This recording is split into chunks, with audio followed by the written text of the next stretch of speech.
तो guys welcome to our next episode of this trading playlist. अभी तक हमने ट्रेडिंग के बेसिक टर्म्स के बारे में समझ लिया और टेक्निकल एनालिसिस के बारे में ऊपर से समझ लिया। अब हम थोड़ा डिग डीप करेंगे इसके बारे में कि एक्चुअल में एनालिसिस को करा कैसे जाता है। तो सबसे पहले तो मेरे को आप बताओ कि चार्ट जब हम खोलते हैं तो हमें क्या दिखता है, लाइक लाइंस हो गया या क्या हो गया वो। तो सबसे पहले थोड़ा रिवाइंड करते हैं एंड चालू करते हैं टेक्निकल एनालिसिस में, राइट। टेक्निकल एनालिसिस हमने, जैसे जयाम ने बताया, हमने ऊपर से कवर कर लिया था। अभी हम बात करने वाले हैं चार्ट्स के कौन से तरीके होते हैं। आपने ब्रेकआउट ब्रेकडाउन सुना होगा, सपोर्ट रेजिस्टेंस सुना होगा। ये सारी चीजें आपको ऑन चार्ट्स में दिखाने वाला हूं ताकि आपके लिए सारे कॉन्सेप्ट्स क्लियर हो जाएंगे। So let's start with the first concept which is types of charts. हमारा फर्स्ट टाइप ऑफ चार्ट जो है वो है लाइन चार्ट। लाइन चार्ट अगर मैं वेरी सिंपली एक्सप्लेन करने की कोशिश करूं तो कुछ ऐसा दिखता है। अभी इसके फॉर्मेशन के बारे में मैं आपको समझाता हूं। So line chart exactly form कैसे होता है। एवरी डे के क्लोजिंग प्राइसेस को अगर आप कनेक्ट करते हो तो आपका एक लाइन चार्ट बन जाएगा। Late me explain. For example, एक स्टॉक में आप ट्रेड कर रहे हो और उसका लाइन चार्ट देख रहे हो, उसका फॉर्मेशन कैसे होगा। लेट्स अज्यूम आज के डेट पे स्टॉक इस पॉइंट पे क्लोज हुआ, अगले दिन यानी टुमारो यहां पे क्लोज हुआ, उसके अगले दिन थोड़ा यहां नीचे आ गया एंड वापस से ऊपर चले गया। ये चार डॉट्स को अगर आप लिंक कर दोगे, that is how a line chart is formed. वैसे ही प्रीवियस डेज का भी है। अगर उसके पहले वाले दिन का यहाँ पे फॉर एग्जांपल डॉट होगा या क्लोजिंग प्राइस होगा, उसको आप कनेक्ट कर दोगे तो वैसे आपको एक लाइन चार्ट दिखता है। एंड ऑन स्क्रीन जब भी आप लेट्स से एक कोई भी चार्टिंग प्लेटफॉर्म यूज करोगे, आपको लाइन चार्ट कुछ ऐसे दिखेगा। अभी आपको स्क्रीन पर लाइन चार्ट दिख रहा होगा, यह है निफ्टी का लाइन चार्ट। तो जैसे मैंने आपको बताया, closing prices will be linked to each other and that is how a line chart is formed. तो अगर आप जूम आउट करके देखोगे, आपको इजीली ट्रेंड का आइडिया लग जाता है। By trend what I mean is, अगर यहाँ पे आप देखोगे तो यहाँ से मार्केट काफी ऊपर आया है, इसका मतलब होता है यहाँ पर एक अप ट्रेंड चल रहा था मार्केट में। लाइकवाइज इसके बाद क्या हुआ, एक मार्केट में गिरावट आई जिसको हम डाउन ट्रेंड बोलते हैं, राइट। तो लाइन चार्ट पे बहुत इजीली आप ट्रेंड को आइडेंटिफाई कर सकते हो। सो ये तो रही बात लाइन चार्ट की, बट मेरे स्क्रीन पे मैं देख सकता हूँ कि बहुत सारे टाइप्स के हैं। फॉर एग्जांपल यहाँ पे बार लिखा है, कैंडल स्टिक्स लिखा है, रेंको होता है। सो वो सब क्या है? तो यहाँ पे अगर आप देखोगे तो बार चार्ट और कैंडल स्टिक चार्ट भी आपको दिख रहे होंगे। Let me first explain bar chart. तो बार चार्ट आपको कुछ ऐसे रेड और ग्रीन बार्स यहाँ पे आपको अपने स्क्रीन पे दिख रहे हैं। Let me explain first of all एक बार क्रिएट कैसे होता है, then is when we will start talking about bar chart. So अभी आपको अपने स्क्रीन पे रेड और ग्रीन बार दिख रहा होगा। Let me explain with relevant examples. यहाँ पे अगर आप देखोगे, एक स्ट्रेट लाइन है एंड एक लेफ्ट प्रोट्रूडिंग लाइन है एंड एक राइट में प्रोट्रूडिंग लाइन है। ऑलवेज कीप इन माइंड, जो highest point of the line है वो है the high of the day. In this case let's put a value of 120 rupees here. Same ways जो lowest point of the line है उसको हम लो of the day बोलेंगे, यानी वहां तक प्राइस लोएस्ट पॉइंट पे गई थी उस पर्टिकुलर दिन पर। क्योंकि अज्यूम कर रहा हूं मैं, हम डेली चार्ट पे देख रहे हैं, राइट। डेली चार्ट का मतलब है one single bar consist of one day of trading या प्राइस एक्शन आप बोल सकते हो। एंड जो लेफ्ट साइड में लाइन आपको दिख रही है, जो प्रोट्रूड हो रही है उस मेन सीधी लाइन से, उसको हम ओपन प्राइस कहते हैं। यानी 9:15 को जब मार्केट ओपन हुआ तो वो प्राइस पर ओपन हुआ। Same veg right hand side पे जो आपको प्रोट्रूडिंग लाइन दिख रही है, that is the closing price of the day. अभी आपको इंटरेस्टिंग चीज ये समझ में आनी चाहिए कि रेड और ग्रीन बार में क्या डिफरेंस है। तो जब भी आप नोटिस करोगे, जैसे हमने वैल्यू दी थी हाईएस्ट पॉइंट को 120, लेट्स अज्यूम ओपन प्राइस था हमारा 100 रुपीज, क्लोजिंग प्राइस था हमारा 80 rupees and low of the day was 50 rupees, right. तो यहां पर क्या हुआ है, मार्केट ओपन हुआ, थोड़ा सा ऊपर गया, थोड़ा सा नीचे गया या काफी नीचे गया इन दिस केस, एंड थोड़ा रिकवर होके क्लोज हुआ। That is why you see a red bar in this case. उसका मतलब क्या है, मार्केट ओपन हुआ एंड क्लोज लोअर हुआ है, तो उस दिन पर मार्केट ने लॉस किया, at least in terms of points. तो यहां पे एक रेड बार आपको दिखेगा।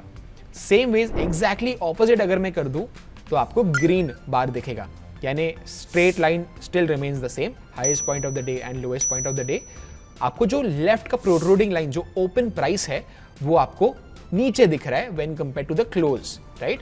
दैट मींस मार्केट ओपन होके ऊपर जाके क्लोज हुआ है, यानी उस दिन पर मार्केट ने गेन किया है। That is why you see a green bar here and not a red one. This is how a bar chart is formed. Zoom out करके अगर आप देखोगे तो अगेन आपको काफी सारा इंफॉर्मेशन मिल जाता है। ये थोड़ा और इंफॉर्मेशन देता है about let's say the chart, because आपको क्या लाइन चार्ट पे सिर्फ क्लोजिंग प्राइसेस दिखते थे, ना कि ओपन, क्लोज, कलर्स। आपको बिल्कुल भी वो इन्फॉर्मेशन लाइन चार्ट में नहीं मिलेगी। ओके, तो अब तो ये तो समझ में आ गया बार चार्ट किसे कहते हैं, बट मार्केट में जनरली ये चार्ट्स लोग यूज नहीं करते हैं, राइट? इसका एक सिंपलर वर्जन भी है। Correct, exactly. एंड सबसे मोस्ट यूज्ड चार्ट की अगर मैं बात करूं वो है कैंडलस्टिक चार्ट। सो वैसे ही आपको मैं एक्सप्लेन करने वाला हूं, जैसे मैंने आपको एक बार के फॉर्मेशन के बारे में बताया, वैसे ही मैं आपको कैंडल्स के फॉर्मेशन के बारे में बताने वाला हूं, and then we will move on to the chart. तो यहाँ पे अगेन आपको ग्रीन एंड रेड कैंडल आपकी स्क्रीन पर दिख रहा होगा, एंड फेयरली सेल्फ एक्सप्लेनेटरी है। लेट मी एक्सप्लेन कि कैंडल और बार में मेजर डिफरेंस क्या है। अगर आप कैंडल को देखोगे, एक सॉलिड बॉडी आपको दिखती है, very thicker when compare to a bar, and आपको इजीली पिक्टोरल जो आपको एक्सप्लेनेशन है इजीली मिल जाएगा कि उस दिन मार्केट ऊपर गया या नीचे गया। आपको लेफ्ट साइड की लाइन या राइट साइड की लाइन देखने की जरूरत नहीं है, right? And let me just explain again. यहाँ पे आपको हाई एंड लो का कॉन्सेप्ट सेम रहेगा। जो highest point of the day है वो आपको एक छोटी सी पतली लाइन जो बीच से निकल रही है आपको देखने आ रहा है, रेड कैंडल में भी एंड ग्रीन कैंडल में भी, that is the highest point of the day. Same ways जो लो आपको दिख रहा है, जो लोएस्ट पॉइंट है, that is the low of the day. यहाँ पे ग्रीन कैंडल और रेड कैंडल में major difference is the open and close. Green candle में ओपन लोअर साइड पे होता है एंड मार्केट ऊपर जाके क्लोज होता है, that is why it is a green candle, यानी मार्केट ने उस दिन गेन किया, ना कि lose. Same ways red candle क्या डिनोट करता है कि मार्केट ने उस दिन लॉस किया, यानी मार्केट नीचे गया, that is why a red candle is printed. Hopefully that is clear, because मैंने आपको बार एक्सप्लेन करने के टाइम ये इन डेप्थ समझा ही दिया था। Rest of the concepts remain same. अभी अगर आप एक कैंडलस्टिक चार्ट देखोगे तो let me switch it from the bar chart to candle. तो यहाँ पे मैंने स्विच कर लिया एंड आपको यहाँ पे आई थिंक काफी इजीली समझ में आता है when compare to a line chart और अ बार चार्ट कि ट्रेंड कहां पर है, कैसे मार्केट मूव कर रहा है।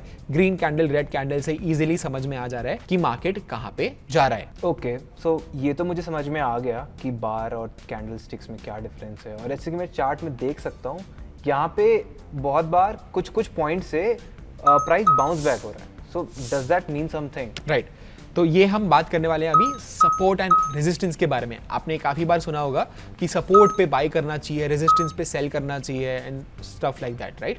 सो let's now talk about support and resistance zones. Let me go back to my chart and यहाँ पे आपको दिख रहा होगा कि कुछ कुछ प्राइस पॉइंट्स ऐसे होते हैं जहां से मार्केट फिर से ऊपर जाने लग जाता है या मार्केट गिरने लग जाता है। तो यहाँ पे अगर आप इस पर्टिकुलर पीरियड को देखोगे तो यहाँ पे मार्केट ने एक बार सपोर्ट लिया, यानी वापस से वहां से ऊपर गया, वापस से नीचे आया, उसी एरिया में आके वापस से मार्केट ऊपर जाने लगा, राइट? तो जनरली अगर आप देखोगे इसको एक सपोर्ट जोन बोला जाता है। Let me mark that out for you. यहाँ पे अगर आप हिस्टोरिकल चार्ट में भी देखोगे तो ये पूरा zone is acting like a support zone, and यहाँ पे जब भी मार्केट आ रहा है यहाँ से बाउंस बैक हो रहा है। इस पर्टिकुलर एग्जांपल में भी आपको देखने को मिल रहा है कि मार्केट ने बाउंस बैक किया, वापस से उसी जोन में आके मार्केट ने फिर से बाउंस बैक किया। This is how a support is formed. First of all ये जानते हैं कि एक सपोर्ट लाइन आपको ड्रॉ कैसे करनी है। तो लेट्स से आप करंट मार्केट प्राइस अगर आप देख रहे हो एंड आपको समझ में आ रहा है कि ये लो पॉइंट से मार्केट ने रिवर्स किया है, तो आप अज्यूम कर सकते हो नेक्स्ट टाइम जब मार्केट यहाँ पे आएगा, वेरी लाइकली चांसेस ये है कि मार्केट यहाँ से वापस से बाउंस बैक कर सकता है। That is how a support zone can be marked out. तो मैं क्या कर सकता हूँ, यहाँ पे एक जोन फ्यूचर के लिए भी मैं ड्रॉ करके रख सकता हूँ, एंड जब भी मार्केट अगर यहाँ पे आता है 22,000 levels in this case for this support zone, वहां पे अगर एक मेरे को रिवर्सल का कुछ भी आइडिया मिलता है, maybe I can assume कि मार्केट यहां से ऊपर जा सकता है। Now let's talk about resistance. Support का एग्जैक्ट ऑपोजिट, जहां से मार्केट गिरने लग जाता है, उसको हम रेजिस्टेंस पॉइंट बोलते हैं। So let's take an example of a resistance now.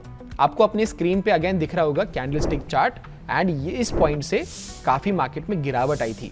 तो अगर मैं इस पॉइंट पे एक जोन ड्रॉ कर लूं, आपको क्या दिख रहा है, जब नेक्स्ट टाइम मार्केट ने उस जोन को विजिट किया, फिर से मार्केट में गिरावट आई, थोड़ा रिकवर हुआ, फिर से उस जोन को टच करके फिर से नीचे आ गया। तो आपको देखने को मिल रहा है कितना स्ट्रॉन्ग एक्ट करता है एक रेजिस्टेंस जोन या सपोर्ट जोन, एंड काफी अच्छा इंडिकेटर ये हो सकता है ट्रेडर्स के लिए। इन्हीं जोन्स को मार्क करके आप एक व्यू बना सकते हो कि मार्केट पोटेंशियली उन जोन से रिवर्स हो सकता है। और मैंने बहुत बार सुना है वॉल्यूम्स के बारे में भी। सपोज किसी ने बोला कि इस स्टॉक का वॉल्यूम काफी अच्छा है, इसमें वॉल्यूम कम है, सो उसका क्या मतलब होता है? राइट, तो उसका भी एग्जांपल मैं आपको स्क्रीन में दिखाना चाहूंगा।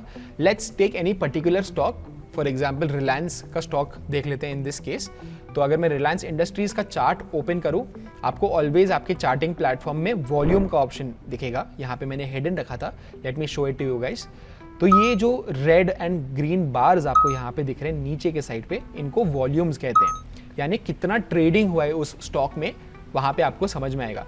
अभी फॉर एग्जाम्पल अगर मैं इस पर्टिकुलर डे की बात करूँ, यहाँ पे मेरा जो क्रॉस हेयर है आपको दिख रहा है आपके लेफ्ट हैंड साइड पे कि 14.66 का वॉल्यूम ट्रेड किया गया था इस दिन पर। अभी वॉल्यूम्स को काफ़ी दूसरे बारी भी यूज़ करते हैं ट्रेड्स लेने के टाइम। जब भी आप ब्रेकआउट्स या ब्रेकडाउन्स की बात करते हो, उसको भी मैं आपको समझाना चाहूंगा। Let me just explain breakouts and breakdowns as well. जब भी आप एक रेजिस्टेंस जोन मार्क करते हो एंड वहां से एक एक्सप्लोजन होता है, let me explain what I mean. इसी चार्ट में आपको दिख रहा होगा ये रेजिस्टेंस जोन्स ऑलमोस्ट 3 या 4 बार टेस्ट हो चुके थे एंड यहाँ पे इस पर्टिकुलर डे पे ऑन 28 अप्रैल एक ब्रेकआउट आया out of the resistance zone. इसका क्या मतलब है, जो भी यहाँ पे रेजिस्टेंस था वो अभी खत्म हो गया है एंड नाउ प्रोबेबली मार्केट यहाँ से ऊपर जा सकता है। एंड एग्जैक्टली आपको देखने को मिला कि ये स्टॉक ने वही चीज की है। इस ब्रेकआउट के बाद रिलायंस ऊपर जाने लग गया, right? That is how a breakout works. अभी यहाँ पे अगर आप वॉल्यूम के साथ इसको मैच करो, बहुत ही परफेक्ट एग्जाम्पल हमें मिला है। बिकॉज इफ यू सी, जो वॉल्यूम्स थे काफी लो थे, यानी 14.24, कभी कभी 8 मिलियन, 9 मिलियन, 10 मिलियन, 5 मिलियन के भी वॉल्यूम्स हमें देखने को मिल रहे हैं। बट इस ब्रेकआउट के दिन पर काफी ज्यादा एक्टिविटी हुई है, यानी काफी ज्यादा ट्रेडर्स इस पर्टिकुलर दिन पे बाइंग कर रहे थे, अग्रेसिव बाइंग कर रहे थे। एंड आपको वॉल्यूम 31 मिलियन का दिख रहा है, which is more than 2 to 3 times of the average volume. Breakdown भी ऐसे ही वर्क करती है। Let me give an example for that as well. So Reliance के स्टॉक में ही हम ब्रेकडाउन का भी एग्जांपल ले लेते हैं। एक सपोर्ट जोन मैं आपके लिए मार्क करना चाहूंगा। यहाँ पे आपको एक सपोर्ट जोन देखने को मिल रहा है एंड इस पर्टिकुलर डे पे अगर आप देखोगे तो 4 अक्टूबर का जो ये डेट है, यहाँ पे एक ब्रेकडाउन हुआ है, यानी रिलायंस का स्टॉक इस सपोर्ट जोन के नीचे क्लोज हुआ है। आपको देखने को मिल रहा है जो ये रेड कैंडल है, इसका close is below the support zone. Volumes भी अगर आप देखोगे काफी हाई थे, 37 थे। तो अगेन हमने कॉम्बिनेशन यूज किया वॉल्यूम का एंड ब्रेकडाउन का। एंड इसके बाद क्या हो सकता है, पोटेंशियली इस स्टॉक में गिरावट देखने को मिल सकती है। Let's move forward and see कि यहाँ पर गिरावट आई भी कि नहीं। If we move forward and see, आपको देखने को मिल रहा है काफी अच्छा गिरावट हमें देखने को मिला रिलायंस में, from 1400 levels all the way down to 1200 levels. So that is how breakout and breakdown also work. Okay, so आपने लाइक मेंशन किया था ब्रेकआउट ब्रेकडाउन का, राइट? सो इससे हम पता कर सकते हैं क्या कि मार्केट में ट्रेंड क्या है, लाइक ऊपर जा रहा है या नीचे जा रहा है? Correct. वो भी कर सकते हैं क्या? ट्रेंड का एग्जांपल देने के लिए मैं वापस से निफ्टी के चार्ट में जाना चाहूंगा और यहाँ पे मैंने वीकली चार्ट्स यूज किए हैं कैंडलस्टिक्स के, यानी 1 candle represents 1 week of price action. यहाँ पे अगर मैं जूम आउट करके देखता हूँ, आपको क्लियरली देखने को मिल रहा है कि निफ्टी ऊपर के ट्रैजेक्टरी में जा रहा है, राइट? तो इसको हम बोलेंगे एक अप ट्रेंड। सेम वेज अगर आप देखोगे, थोड़ा मैं जूम इन करके देखूं and let's say may be एक डेली चार्ट्स पे मैं चले जाता हूँ, 2020 के फॉल में काफी क्रेजी गिरावट आई थी। एंड यहाँ पे अगर मैं जूम आउट करके आपको बताऊं, फिर से पीछे जाऊं, हियर आपको इस फेज में क्या दिख रहा है, मार्केट काफी नीचे आ गया था। तो इसको हम एक डाउन ट्रेंड बोलेंगे and that is how trends work. अभी साइडवेज ट्रेंड भी होता है। Let me give an example of a sideways trend as well, जो 2021 2022 में हमें देखने को मिला था। Here you go. तो यहाँ पे आपको देखने को मिल रहा है 2021 में मार्केट ना ऊपर जा रहा है ना नीचे जा रहा है। Market in this case I am talking about Nifty 50 का चार्ट हम देख रहे हैं। थोड़ा नीचे गया, फिर से निफ्टी 50 ऊपर आ गया, फिर नीचे गया, फिर से ऊपर आ गया। This is called a sideways trend. तो मेनली 3 ट्रेंड्स एग्जिस्ट करते हैं। One is your sideways trend, जिसका एग्जाम्पल हमने लिया, अप ट्रेंड भी देख लिया हमने और डाउन ट्रेंड भी हमने देख लिया। So guys, this concludes our first part of technical analysis. इसके बाद एक और पार्ट आने वाला है जिसमें हम कवर करने वाले हैं चार्ट पैटर्न, साथ के साथ इंडिकेटर्स के बारे में, जो कि बहुत इंपॉर्टेंट होता है। सो या उसके लिए सब्सक्राइब कर लो हमारे चैनल को, ताकि आप हमारे फ्यूचर वीडियोस को मिस ना करो और आपकी ट्रेडिंग लर्निंग कंटिन्यू रहे। Investments in securities market are subject to market risks. Read all the related documents carefully before investing.